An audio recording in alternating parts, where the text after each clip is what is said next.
Hello भाई लोग आप गांव में रह रहे हों या फिर शहर में, आज भी आपको अपने इर्द गिर्द बहुत सारे लोग ऐसे मिल जाएंगे जो कि ज़मीन को किसी भी सूरत में गोल मानने के लिए तैयार नहीं है। ऐसे लोगों को फ्लैट अर्थर्स कहा जाता है, जिनका ख्याल है कि ज़मीन किसी डिस्क या फिर प्लेट की तरह की शक्ल रखती है। फ्लैट अर्थर्स यानी ज़मीन को चिपटा मानने वाले लोगों की तखय्युल की हमें यकीनी तौर पर दाद देनी पड़ेगी, क्योंकि ये लोग साइंस से बहुत दूर अपने ही ख्यालात की दुनिया में जी रहे हैं। लेकिन हम अगर कुछ देर के लिए इनके नज़रिए को सही मान लें तो क्या होगा? ऐसी सूरत में ज़मीन खला में कैसे ठहर सकेगी? और क्या ज़मीन सूरज के गिर्द घूमेगी या फिर सूरज और चांद दोनों को ज़मीन के गिर्द घूमना पड़ेगा? और क्यों ऐसी सूरत में आप कभी भी ज़मीन के किनारों तक का सफ़र नहीं कर सकेंगे? चलिए शुरू से शुरू करते हैं। हज़ारों सालों से आम लोगों का ख्याल था कि ज़मीन चिपटी है और हर चीज़ इसके गिर्द घूमती है। उसकी वजह यह है कि हम इंसान कायनात का मरकज बनना पसंद करते हैं। इसके बाद एक साइंटिस्ट निकोलस कोपरनिकस अपने शानदार नए नजरिए के साथ आया। उसने कहा कि ज़मीन चिपटी नहीं है और यकीनी तौर पर कोई भी चीज़ ज़मीन के गिर्द नहीं घूमती। इसने अपने मुशाहिदात से लोगों को ये यकीन दिलाने की कोशिश की कि हमारा सैयारा ज़मीन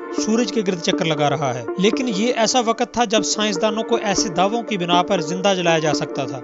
लेकिन आज इस साइंसदान के गुजर जाने के 500 साल बाद भी दुनिया के बहुत सारे लोग इस बात पर कायल हैं कि ज़मीन चिपटी है। दूसरी सूरत में हम जानते हैं कि ज़मीन को गोल मानने वाले साइंसदान किस बिना पर यह दावा करते हैं। इस दावे की बुनियाद एक लफ्ज़ है जिसका नाम है ग्रेविटेशनल फोर्स या फिर कशिश शकल। ग्रेविटेशनल फोर्स वो ताकत है जो मादे को एक साथ खींचती है, यकसा तौर पर और हर तरफ से। ज़मीन को फ्लैट मानने वाले लोगों का ख्याल है कि कशिश शकल नाम की कोई चीज़ नहीं है और ऐसा हमें सिर्फ महसूस होता है क्योंकि कोई पुरस्रार कुव्वत हमारी प्लेट जैसी शक्ल की ज़मीन को ऊपर की तरफ तैरने पर मजबूर कर रही है। लेकिन जब हम ज़मीन को चिपटा मानते हैं तो ज़मीन की कशिश शकल का मरकज यानी ग्रेविटेशनल पॉइंट ज़मीन के दरमियान में होगा और इस तरह से ज़मीन के तमाम कोनों पर मौजूद हर किस्म की चीज़ें इस दरमियानी नुक्ता की तरफ खींचती चली जाएंगी और ज़मीन पर हरकत करती हुई किसी भी चीज़ के लिए ये नामुमकिन होगा कि वो ज़मीन के आखिरी सिरे या किनारे तक जा सके, क्योंकि ज़मीन इसको अपने मरकज की तरफ खींच रही होगी।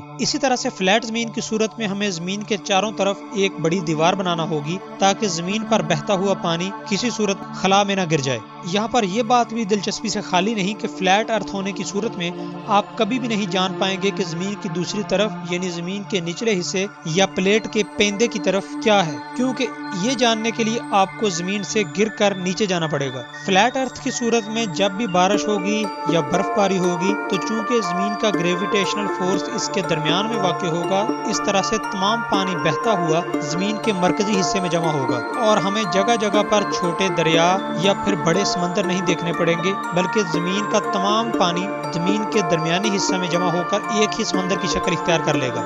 यहाँ पर एक परेशानी की बात ज़मीन पर हवा का दबाव भी होगा, क्योंकि जब प्लेट जैसी शक्ल की ज़मीन का दरमियानी हिस्सा ग्रेविटेशनल फोर्स रखता होगा तो हवा का दबाव इस दरमियानी हिस्से में सबसे ज्यादा होगा और ज़मीन के इस दरमियानी हिस्से में रहते हुए लोग इस हवा के प्रेशर की वजह से कुचल कर मारे जाएंगे। लेकिन ये बात ऑस्ट्रेलिया में रहने वाले लोगों के लिए बहुत तकलीफ दे होगी, क्योंकि इन लोगों के पास काफी मिकदार में ऑक्सीजन अवेलेबल नहीं होगी जिसकी बिना पर वो सांस ले सकें। ज़मीन के इर्द गिर्द मौजूद एटमॉस्फेयर जिसमें बहुत सारी गैसेज और ओजोन की तह है जो कि हमें सूरज से आने वाली ताबकारी और कैंसर पैदा करने वाली रेज यानी शुआओं से बचाती है। लेकिन अगर ज़मीन वाकई ही प्लेट की शक्ल में या फिर चपटी होती तो ये एटमॉस्फेयर कभी भी ना बन पाता। ज़मीन को फ्लैट यानी चिपटा मानने की सूरत में सबसे दिलचस्प सवाल ये होगा कि ज़मीन की हरकत का मदार क्या होगा। क्या सूरज और चांद ज़मीन के गिर्द चक्कर लगाएंगे या फिर ज़मीन को इनके गिर्द चक्कर लगाना पड़ेगा? अगर हम ज़मीन को प्लेट की तरह चिपटा मानते हैं तो ऐसी सूरत में सूरज और चांद दोनों को ही ज़मीन के गिर्द चक्कर लगाते हुए दिन और रात के सर्कल को कायम करना पड़ेगा।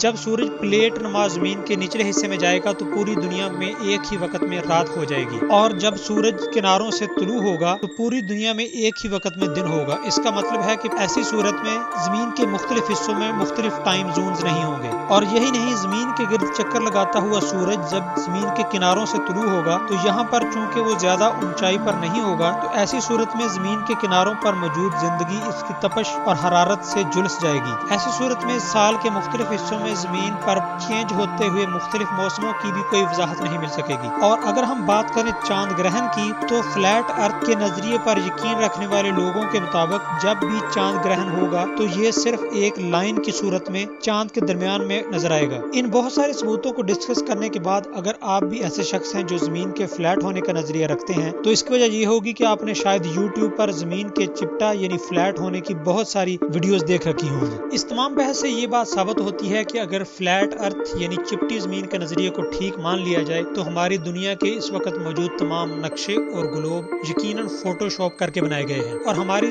جی پی ایس ڈیوائسز چند کمپنیوں نے صرف پیسے کمانے کے لیے ایجاد کی ہیں۔ بہرحال یوٹیوب اور دوسرے سوشل میڈیا پر فلیٹ ارتھ کے حوالے سے اتنی ویڈیوز موجود ہیں کہ اگر کوپرنیکس نے بھی 10 گھنٹے یوٹیوب پر گزارے ہوتے اور فلیٹ ارتھ کی یہ ویڈیوز دیکھی ہوتی تو اس نے بھی شاید اعتراف کر لیا ہوتا کہ وہ غلط ہے۔